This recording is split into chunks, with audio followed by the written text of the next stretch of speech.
Bom dia a todos. Irmão Marcílio Mercadinho Cardoso. Estou aqui meditando na palavra e vou deixar aqui uma breve reflexão da Bíblia Sagrada que se encontra em Daniel, capítulo 1, versículo 8, um texto conhecido de quem é leitor da Bíblia ou frequenta alguma igreja. Mas se você ainda não se familiarizou com esse texto, peço que ouça com atenção e uma pequena explanação do tal. Mas Daniel propôs no coração não se contaminar com a porção do manjar do rei, nem com o vinho que ele bebia. Portanto, pediu ao chefe dos eunucos que lhe concedesse não se contaminar. Primeiramente, eu quero deixar claro a questão aqui que Daniel se encontrava em uma situação pela qual a Babilônia ela toma Israel e leva alguns cativos, milhares e milhares de cativos para a Babilônia, e entre eles escolhem aqueles que eram formosos, que tinham a linhagem real, alguém que tinha uma posição, vamos dizer assim, em Israel. E o rei pediu que esses jovens fossem instruídos, né, em toda o conhecimento babilônico.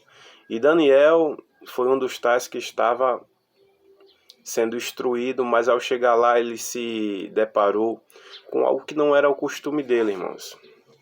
E ele viu que aquilo ali não agradava ao Senhor, e logo ele disse assim, o escritor, e propôs Daniel não se contaminar com os manjares do rei.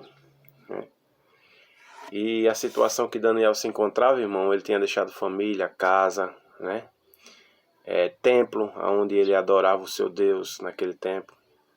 Então, é interessante uma reflexão desse modo, porque o inimigo de nossas almas, o diabo, ele trama contra a nossa vida espiritual, contra a nossa vida, para que a gente pare e deixe de ter os bons costumes que a Bíblia ela requer de cada um de nós. E a gente vai ver Daniel tomando uma posição e vai falar com o guarda, aquele que estava encarregado de tomar conta dele, para só comer legumes e vegetais e água, enquanto aqueles outros iam se banquetear com as coisas do rei, tomar vinho, as comidas a qual foram oferecidas a eles.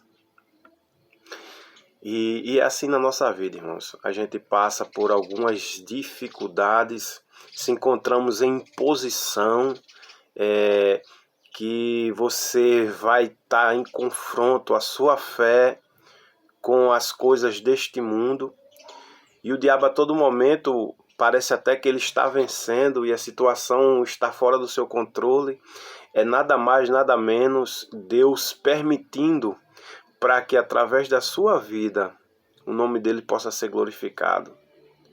Porque a partir do momento que tomamos uma decisão como Daniel, de não se contaminar, de se guardar para o Senhor, irmãos, pode ter certeza que nós vamos entender que Deus ele se agrada daquele que espera nele com confiança, ainda que você não esteja vendo a ação de Deus na situação, ou ainda que você não esteja vendo Deus receber a forma com que você está vivendo, adorando a Ele. Porque, irmão, tem hora que parece que nós estamos não agradando a Deus porque o silêncio paira. Mas entenda isso, que Deus ele não precisa de aplauso, Deus ele não precisa estar se colocando, abrindo o céu e dizendo, meu filho, eu muito bem. Não, nós temos a Bíblia para saber o que agrada a Deus e o que não agrada. Então, a dificuldade, a Babilônia, o cativeiro de Daniel foi o ambiente perfeito para ele adorar a Deus. Que coisa maravilhosa. Ou seja, nós podemos estar em qualquer situação, em qualquer lugar. Nós que somos templo e morada do Espírito Santo, nós que mudamos o ambiente onde nós estamos. Foi assim com a vida de Daniel. É interessante, irmãos, que em meio a tudo isso, meio a tudo isso, a gente vai discorrer a história de Daniel e nós vamos ver um homem cheio de Deus, um homem cheio das revelações dos céus, o homem que Deus fez o leão jejuar. Então, quando o anjo vai entregar a revelação a Daniel e explicar o que ele estava pedindo, ele vai dizer: Daniel, homem muito amado, desde o primeiro dia que tu inclinaste teu coração, a oração foi ouvido. Entenda isso. Mas Daniel, ele não sabia que Deus já tinha enviado o anjo e o anjo estava guerreando para trazer a resposta. Entenda isso. Não chegou ainda, mas vai chegar, porque o nosso Deus, ele cuida dos seus. Irmãos, nós vamos ver, irmão, Saulo de Tarso perseguindo a igreja e fazendo o que tinha que fazer, só aqui para fechar. Para fechar as igrejas, ele prendia, jogava na prisão, dava surra, aquela coisa todinha. Quando ele tem um encontro com Jesus, que é o momento da conversão, o próprio Jesus brada do céu e diz: Saulo, Saulo, por que me persegues? Jesus já estava em glória, mas a noiva dele estava aqui. Quem persegue a noiva? Quem se levanta contra a noiva? Se for leão, ele faz jejuar, viu?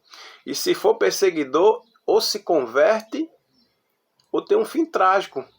Glória a Deus, que antes de tudo, quando Saulo estava consentindo no apedrejamento de Estevão aos pés, quando Estevão orou com sabedoria: Senhor, não amputes nele esse pecado.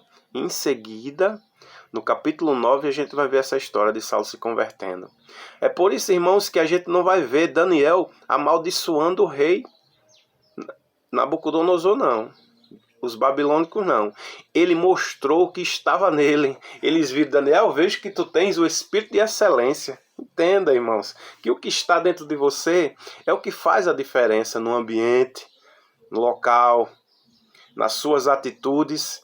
Daniel, ele era tão devoto em relação ao desejo de orar a Deus, de buscar, que todos os dias, 3 vezes ao dia, que é o costume de judeu, abria sua janela, olhava para a banda de Jerusalém e ia conversar com o seu Senhor.